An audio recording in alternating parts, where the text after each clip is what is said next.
A very warm welcome to Art Gallery Explorer, the vlog which explores and celebrates the London art scene. Now, I'm really excited for the show that I want to bring you today because it's the first of a series of 3 shows from a new art space which is opening here at the Barbican Centre in London.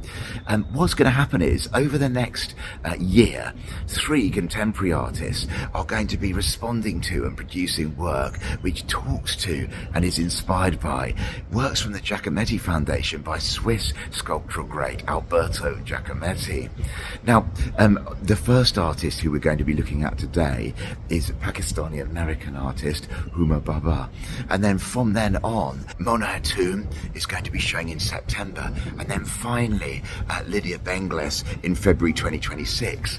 I'll be covering all of these exhibitions on the vlog, and I thought it'd be fun to look at them individually and then maybe produce in February a big collective exploration of all the artists and how they've responded to Giacometti. I'm really excited. Good on the Barbican for doing this, and I'm really intrigued to see the new gallery space. Those of you who've watched my vlog for a while will now have a bit of a love-hate relationship with the main Barbican gallery. Sometimes it puts on the best shows in London, but it's quite an awkward space, very specific, and so sometimes the shows fall a bit flat, but I love it overall. I think it's brilliant. Some of the best shows of the last decade have been here at the Barbican. Now, Alberto Giacometti was born in 1901 in Switzerland. And he started producing work from the 1920s, but his most famous works were produced after the Second World War. And those of you who love sculpture will be very familiar probably with his long, elongated figures, which were basically responding to the crisis of humanity that Western art faced after World War II. Whereas lots of sculptures went abstract and eschewed and rejected the human body, Giacometti engage with it, but he kind of both diminished it by making it so long and thin, and also tried to find a new way of expressing humanity. Now, Huma Bhabha is really interesting. As I say, she was born in Karachi in 1962, but she spent most of her artistic career in the United States. She also engages with human form in her sculptures, sometimes in quite a shocking, dramatic way. So I can't wait to see how her work responds to, links to Giacometti's work. This particular part of the trilogy is on until August the 10th, 2025. Then, as I say, the next part will open in September. Come and join me, and I'm really excited to explore this space as well, a new art space in London. So come and join me as I head inside.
Well, I hope you enjoyed that exploration of Nothing Is Behind Us, pairing of work by Giacometti and Huma Bhabha from the Barbican Centre in London. I always think about these shows in terms of the good, the bad and the beautiful. And if we start with the good, I really enjoyed the gallery space actually. It's a small L-shaped space which used to be a brasserie.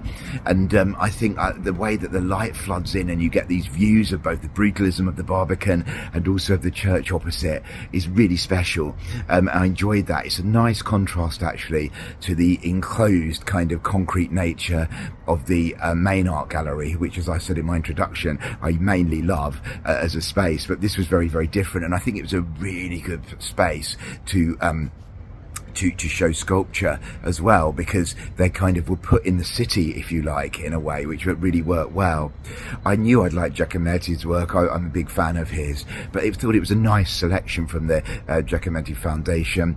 The iconic pieces like Walking Man 1 were there, big pieces, and also some tiny smaller pieces as well.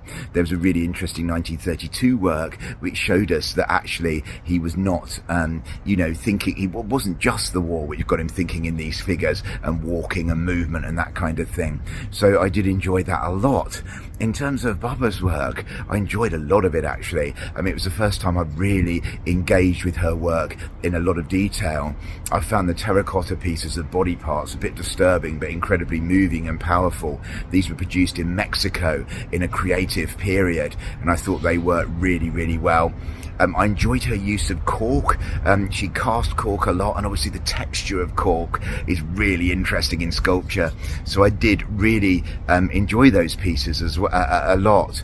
In terms of the bad, there was a couple of criticisms. You get a very generous booklet, which I praise the Barbican for in these cash-strapped times. It's really great to have that. The one thing I would say was there was a lack of labels in any of the works. You had to refer to the booklet, and the booklet wasn't kind of chronological. So that's just I don't know if the exhibition moved around after the booklet was taken, but that was one little quibble. And the other little criticism I had was that I thought the dialogue between the two artists was a bit muted. There was clearly similarities between the two in terms of the fact they use really raw texture in their sculptures, and also they're obviously dealing with the human body in a time when there's a sort of crisis in what it means to be human, and they're exploring this in very different ways. But I thought in some ways actually Bhabha was much more linked and in tune with Picasso and his work than Giacometti. But do let me know in the comments if you agree or not. I thought there was a subtle dialogue there. There was a couple of works which were directly linked as well,